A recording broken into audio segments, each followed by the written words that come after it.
L'exécution du marché public s'achève avec les opérations de vérification.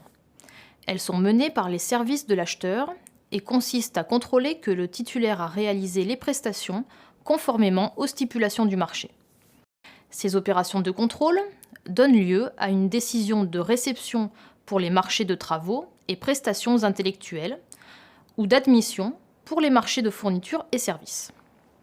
En marché de travaux, l'entreprise avise le maître d'œuvre de l'achèvement des prestations.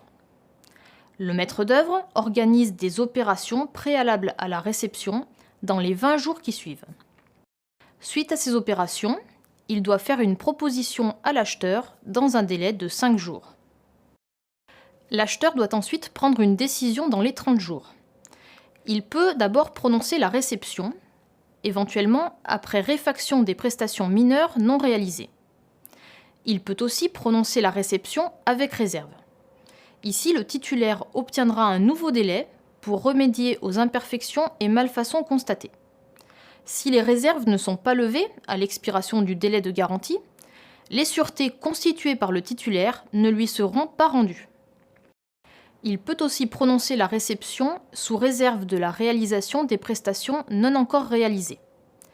Il peut encore prononcer la réception sous réserve d'épreuves concluantes dont la réalisation nécessite que l'ouvrage fonctionne pendant un certain délai. Il peut enfin refuser de prononcer la réception.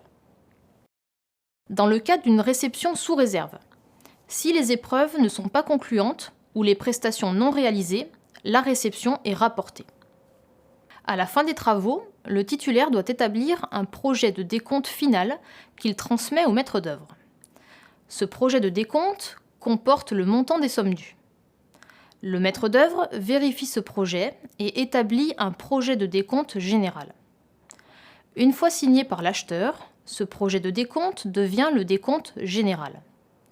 L'acheteur le notifie au titulaire dans un délai de 40 jours. Le titulaire retourne à l'acheteur le décompte général signé dans un délai de 45 jours. Ce document devient alors le décompte général définitif, appelé DGD. Les prestations réalisées dans le cadre d'un marché public sont couvertes par une garantie contractuelle d'une durée d'1 an à compter de la réception. En travaux, cette garantie s'appelle garantie de parfait achèvement. Les prestations peuvent également faire l'objet d'une garantie biennale de bon fonctionnement qui concerne les équipements et d'une garantie décennale qui peut être mise en jeu si la solidité de l'ouvrage est compromise ou s'il devient impropre à sa destination. 1 mois ou plus tard, après l'expiration du délai de garantie contractuelle, les sûretés éventuellement constituées par le titulaire sont libérées par l'acheteur. S'il s'y oppose, il doit en informer le titulaire. De même, si le délai de garantie doit être prolongé, au motif de désordre non réparé par le titulaire, les sûretés peuvent être conservées proportionnellement aux travaux restant à réaliser. L'acheteur peut toujours mettre fin de manière anticipée au contrat. D'une part, pour événements extérieurs au marché. On peut citer la liquidation judiciaire de la personne morale titulaire. Le redressement judiciaire, lorsque le mandataire judiciaire ne poursuit pas l'exécution des prestations. Le décès ou l'incapacité du titulaire personne physique. D'autre part, le marché peut être résilié pour motif d'intérêt général.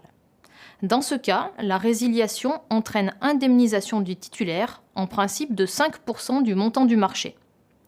Le titulaire peut lui aussi demander la résiliation du marché à l'acheteur, dans un seul cas, celui d'un démarrage tardif par rapport à ce qui était prévu au marché.